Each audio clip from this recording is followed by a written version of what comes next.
Well, the nights are drawing in now, aren't they? It's getting towards the end of October already. But the good news is that means that a time of real rejoicing is near. Don't worry, I'm not talking about Christmas. You can relax. That is still ages off.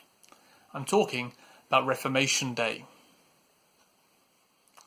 I admit it's not a date that we tend to circle in our calendars and make a big deal of, but it is a day that stands for something that is worth rejoicing in.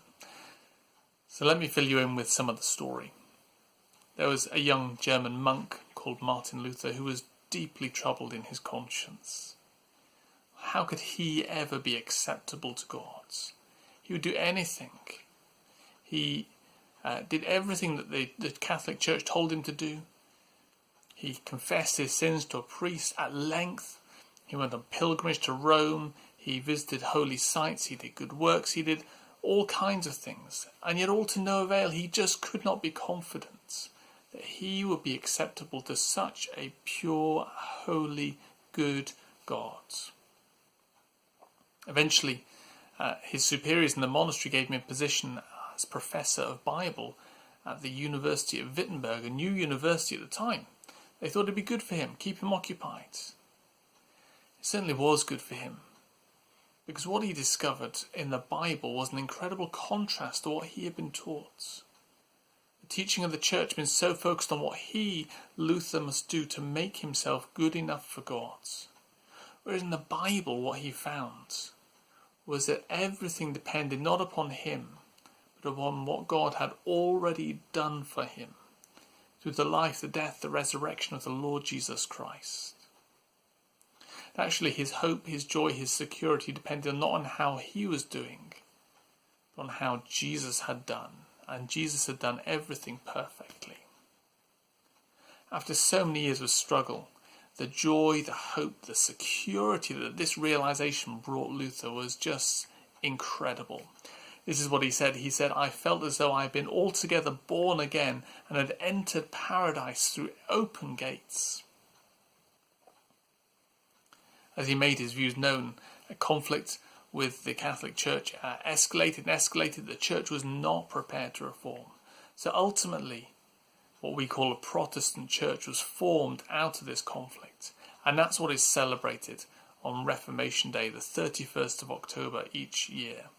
Remembering the day when in 1517, Luther had nailed to the church door his claims that he wanted to debate. He wanted to get people to think about.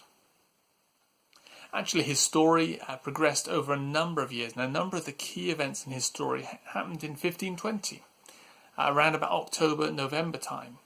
In other words, exactly 500 years ago. And to celebrate that fact, an organisation called Ligonier Ministries is putting out a dramatised podcast retelling the stories of those times exactly 500 years after they happened. If you go to the website that's on screen now, you can find out more about it. You can sign up for email updates as each podcast episode comes out. They're at 10 minutes each, one a week. To find out more about that, you can go to your preferred podcast provider, find it there. It's called Luther in Real Time.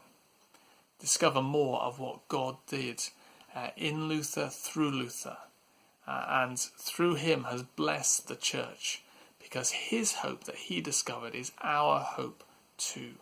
It was something so worth celebrating.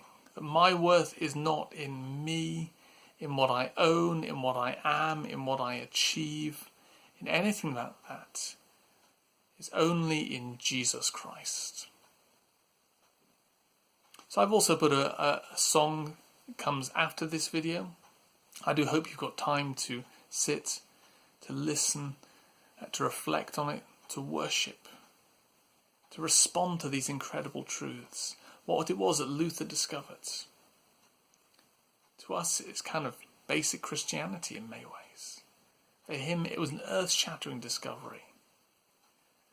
I hope you can take a few minutes just to reflect again on the freshness of this message, the joy of it, the freedom it brings, and celebrate it once again, and give all the glory to God.